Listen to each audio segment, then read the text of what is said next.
I'm pleased to introduce to you Kara Whitaker. Kara is a LMSW and is the Director of Strategic Initiatives at Engaging Disability with the Gospel, where she oversees their new grant-funded initiative focused on inclusive prayer and worship practices for children.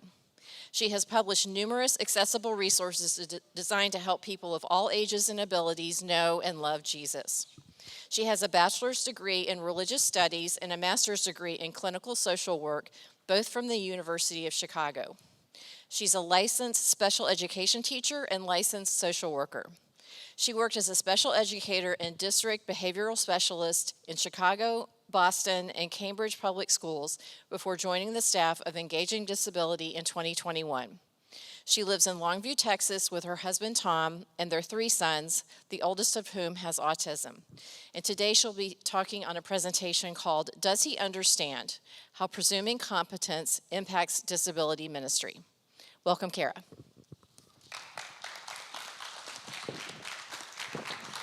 Great, thank you so much. Good afternoon. So my talk is called Does He Understand? How Presuming Competence Impacts Disability Ministry. And if you've spent some time with someone with a disability that impacts their ability to convey their knowledge or their understanding, you may have asked the question, does he or she understand? Before we dive into this topic, I'd like to start with a little exercise that's going to require some audience participation. On this next slide, I'm going to show you a picture. And when I count to 3, I'd like you to tell me what the picture is. So take a moment to look. And on 3, I'd like you to tell me what it's a picture of. 1, 2, 3.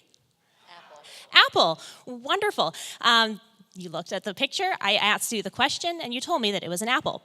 So this one's going to be a little harder. I'm going to show you another picture, but you can't use words or spoken language to tell me what the picture is.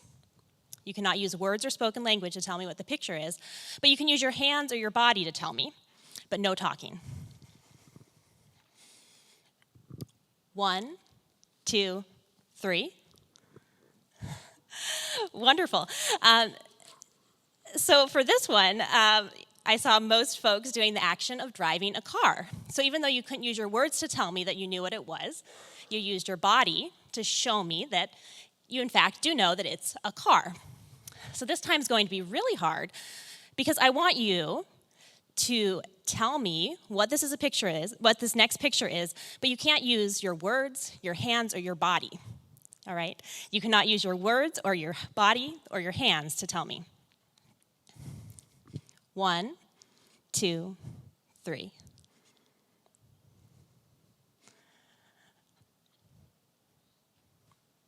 Nothing? So this time I didn't get the answer that I was looking for, and if I didn't know any better, I think that here we are at the Disability and the Church Conference, and none of you know what a church is.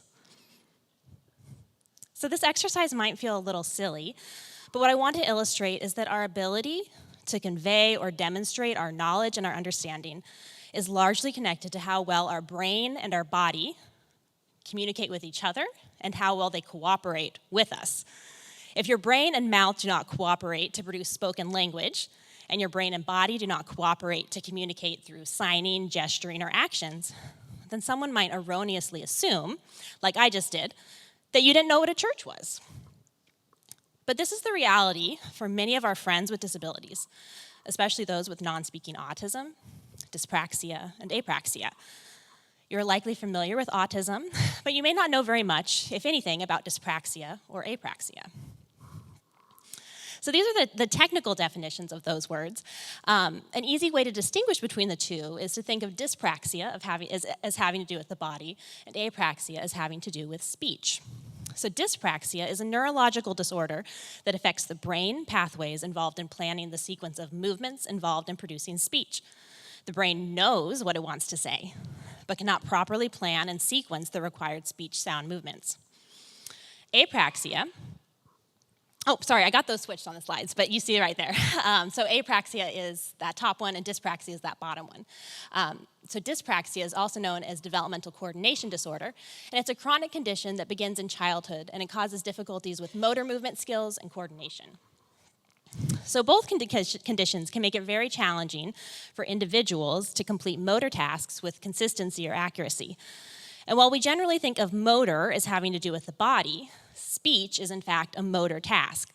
If you think about the bodily processes involved in speech, the movement of your facial muscles, the placement of your tongue against your lips and your teeth, the breath required to produce sounds, it's impossible to deny that the motor element of speech is there. Now, historically, the onus to demonstrate understanding or competence is placed solely on the person with a disability. We ask a question, and if we can't get a consistent or reliable response, we assume the person doesn't understand. In recent years, however, more attention has been given to the idea of presuming competence. But what is presuming competence? And in answering that, I'd like to briefly share some of my family's story. Now, my professional background is as a special education teacher. I've taught in a few different settings, but most of my time was in classrooms with children with significant disabilities, including non-speaking autism. So here's one of my classrooms, and I'd like to draw your attention to the swing in the back of the classroom, because it's going to be very important later on. But as a teacher, I really loved my work, and I thrived in this role. But after our first son was born, I decided I would leave the classroom, because even though the work was rewarding and meaningful, the days were long and exhausting. I knew I wanted to stay connected to the disability field professionally, and I remember thinking very clearly at the time that I would just take a little time away to focus on my family. The disability world would still be there, and I could step back in at any time. But I was wrong. Here's a picture of my family. My husband and I are very lucky to have 3 incredible little boys. Our oldest son in the middle, he's now 8. And like I said, when he was born, I thought I would take a break from the disability world for just a little while. But God had other plans, and we would eventually learn that he has non-speaking autism with high support needs. And that question, does he understand, is something that I've found myself asking repeatedly over the last 8 years. Now that I am a parent of a child with non-speaking autism, I've also reflected on my time as a teacher. And if there's one thing that I would do differently in the classroom, it would be to presume competence.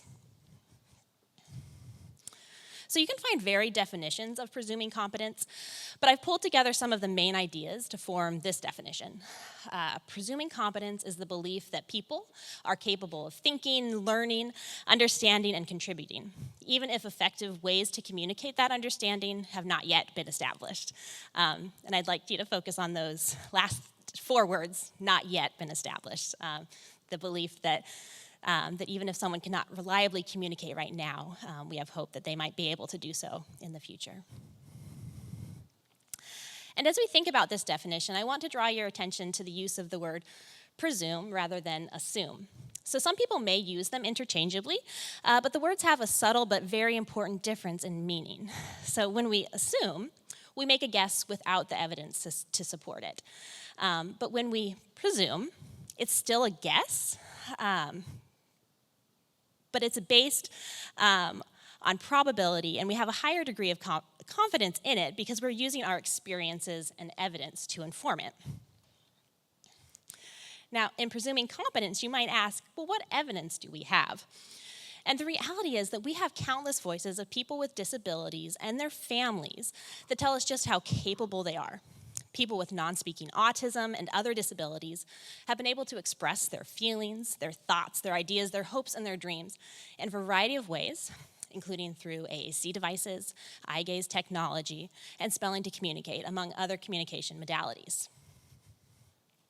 So when we ask what the evidence is, the voices of individuals with disabilities and their families are that evidence. So let's apply this to the context of disability ministry. First, I want to clarify what presuming competence doesn't mean. It doesn't mean we don't build skills. We are in the business of building skills. We can presume competence without assuming that someone already has all the skills they need to fully participate in church contexts. We can continue to teach the skills that will eventually lead to greater participation in church life. It also doesn't mean that we don't adapt instruction. We're also in the business of adaptation. We can continue to teach, communicate, and adapt instruction in the ways that people learn best. We can presume competence without assuming that somebody already knows the gospel. This means that presuming competence doesn't mean we lose our urgency to share the gospel with people with disabilities. If anything, it gives us a greater urgency because we know just what gospel hope can mean to those impacted by disability. Thinking about what it does mean.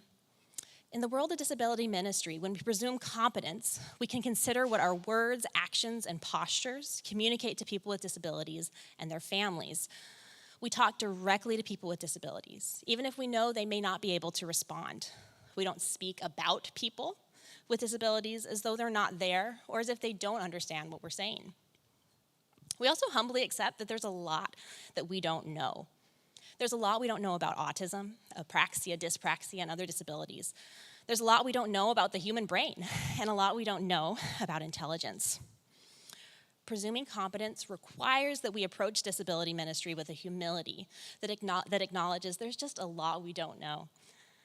And most importantly, presuming competence means that we trust the work of the Holy Spirit. Paul, in his letter to the Corinthians, writes, "Are we beginning to commend ourselves again, or do we need, like some people, letters of recommendation to you or from you? You yourselves are a letter, written on our hearts, known and read by everyone. You show that you are a letter from Christ, the result of our ministry, written not with ink, but with the Spirit of the living God, not on tablets of stone, but on tablets of human hearts. Such confidence we have through Christ before God. Not that we are competent in ourselves to claim anything for ourselves, but our competence comes from God. He has made us competent as ministers of a new covenant, not of the letter, but of the Spirit. For the letter kills, but the Spirit gives life. We ourselves are not competent ministers of the gospel, but our competence comes from God working through the Holy Spirit. We trust God to write the gospel onto the tablets of human hearts, including those of people with disabilities.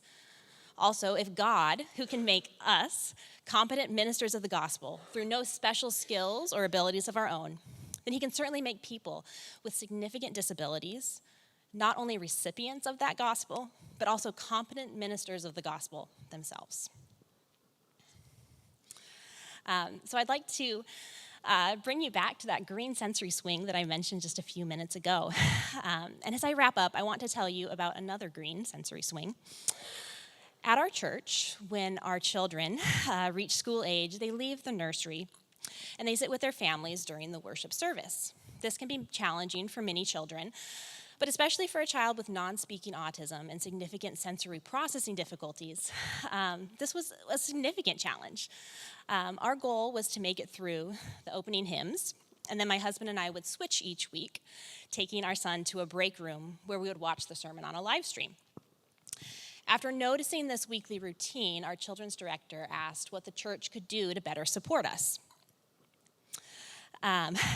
Knowing that there is no place in the world that our son would rather be than a sensory swing, I said it would be amazing if we could get a sensory swing in the break room. And she said, I'll ask the pastor about it, but I'm sure that we can make that happen. She came back to me the next day, and she said, well, I asked the pastor about a swing in the break room.